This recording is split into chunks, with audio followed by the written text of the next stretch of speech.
رحمت رب کی لوٹا سیدنا واقعی رحمت اللہ علیہ کو خواب میں جناب رسالت مآب صلی اللہ علیہ وسلم کی زیارت ہوئی اور فرمایا انشاءاللہ کل تمہیں بہت کچھ مل جائے گا۔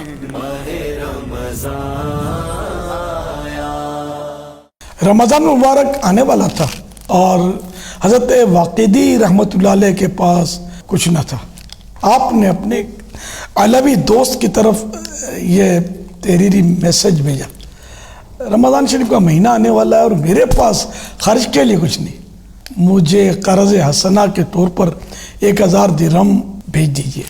چنانچہ اس علوی نے 1000 درہم کی تھیلی بھیج دی۔ تھوڑی دیر کے بعد حضرت واقعی رحمت اللہ علیہ کے ایک دوست کا تحریری پیغام حضرت واقعی رحمت اللہ علیہ کی طرف آ گیا، رمضان شریف کے مہینے میں خرچ کے لیے مجھے 1000 درہم کی ضرورت ہے۔ حضرت واقعی رحمت اللہ علیہ نے وہی تھیلی وہاں بھیج دی۔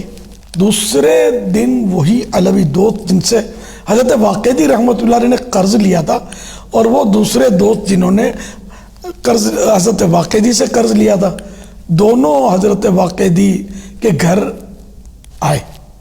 علوی کہنے لگے رمضان مبارک کا مہینہ آ رہا ہے اور میرے پاس ان 1000 درہموں کے سوا اور کچھ نہ تھا، مگر جب آپ کا میسج آیا تو میں نے یہ 1000 درہم آپ کو بھیج دیا اور اپنی ضرورت کے لیے اپنے ان دوست کو چٹھی لکھی کہ مجھے 1000 درہم بطور قرض دے دیجئے۔ انہوں نے وہی تھیلی جو میں نے آپ کو بھیجی تھی مجھے بھیج دی۔ تو پتہ یہ چلا کہ آپ نے مجھ سے قرض مانگا، میں نے اپنے ان دوست سے قرض مانگا، انہوں نے آپ سے مانگا، اور جو تھیلی میں نے آپ کو بھیجی وہ آپ نے اسے بھیج دی اور اس نے وہی تھیلی مجھے بھیج دی۔ پھر ان تینوں حضرات نے اتفاق رائے سے اس رقم کے 3 حصے کر کے آپس میں تقسیم کر لیے۔ اسی رات حضرت سیدنا واقعی رحمت اللہ علیہ کو خواب میں جناب رسالت مآب صلی اللہ علیہ وسلم کی زیارت ہوئی اور فرمایا انشاءاللہ کل تمہیں بہت کچھ مل جائے گا۔ چنانچہ غیب جاننے والے پیارے پیارے آقا صلی اللہ علیہ وسلم کے فرمان کا یوں مطلب اظہار ہوا کہ دوسرے دن امیر یحییٰ برمکی نے سیدنا واقعی رحمت اللہ علیہ کو بلا کر پوچھا، میں نے رات خواب میں آپ کو پریشان دیکھا ہے، کیا بات ہے؟ حضرت سیدنا واقعی رحمت اللہ علیہ نے سارا واقعہ سنا دیا۔ تو یحییٰ برمکی رحمت اللہ علیہ نے کہا میں یہ نہیں کہہ سکتا کہ آپ تینوں میں سے زیادہ سخی کون، آپ تینوں ہی سخی اور واجب الاحترام ہیں۔ پھر اس نے 30,000 درہم حضرت واقعی رحمت اللہ علیہ کو اور 20,000 ان دونوں کو پیش کیے اور حضرت واقعی رحمت اللہ علیہ کو قاضی نے جج بھی مقرر کر دیا۔ اللہ رب العزت کی ان پر رحمت ہو اور ان کے صدقے ہماری بے حساب مغفرت ہو۔ تو دیکھا آپ نے کہ سخاوت، انہیں اپنی ضرورت اپنے دوست کو، ضرورت کی چیز دوست کو دے دی، انہوں نے اپنی ضرورت کی چیز اپنے دوسرے دوست کو دے دی۔ تو دوست وہی ہوتا ہے کہ جو وقت پر کام آئے۔ آج کل مفاد پرستی کا دور ہے اور بڑا نازک دور ہے۔ اگر آپ کے پاس دولت ہے، آپ کے پاس دوست بہت، جس دن دولت رخصت تو اس دروازے سے گئی تو اس دروازے سے دوست پلٹ گئے۔ آج کل کے دوستوں جنرل بات کر رہا ہوں، ایسا نہیں کہ وفا بالکل ختم ہو گئی، لیکن بہت کمی آ گئی ہے۔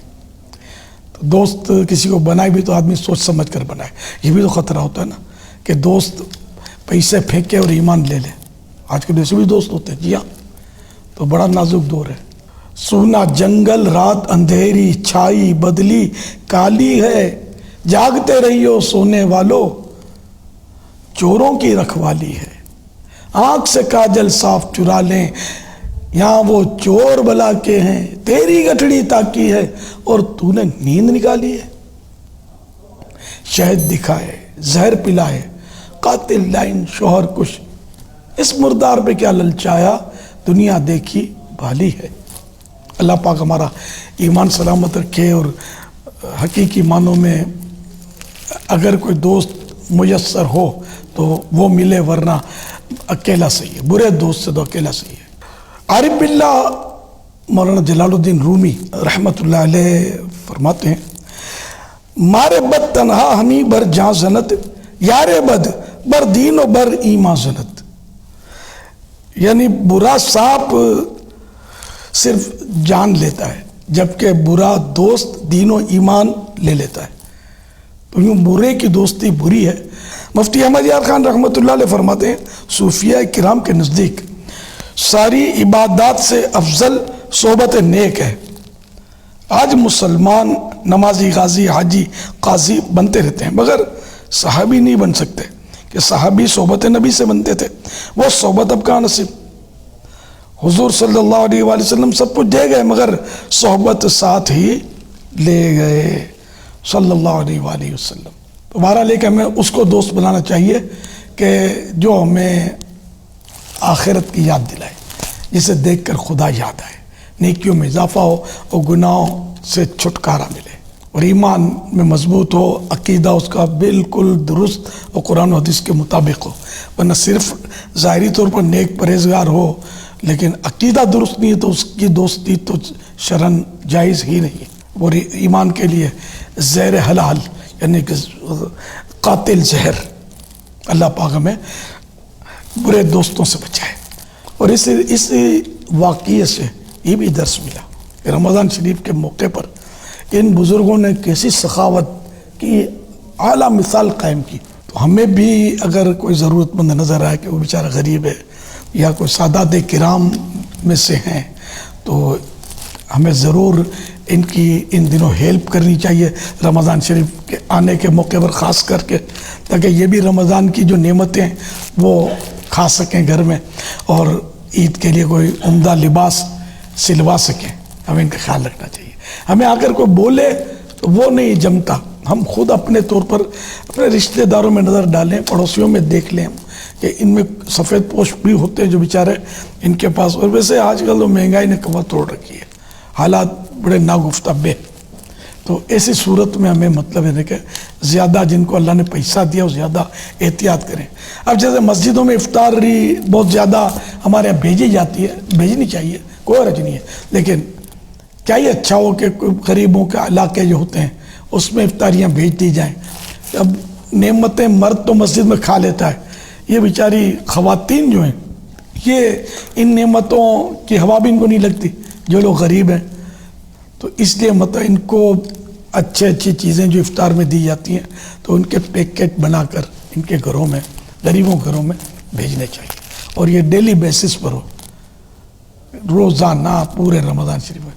تو ان غریبوں کی دعائیں لیں، سیدوں کی دعائیں لیں، انشاءاللہ دونوں جہاں میں بیڑا پار ہوگا۔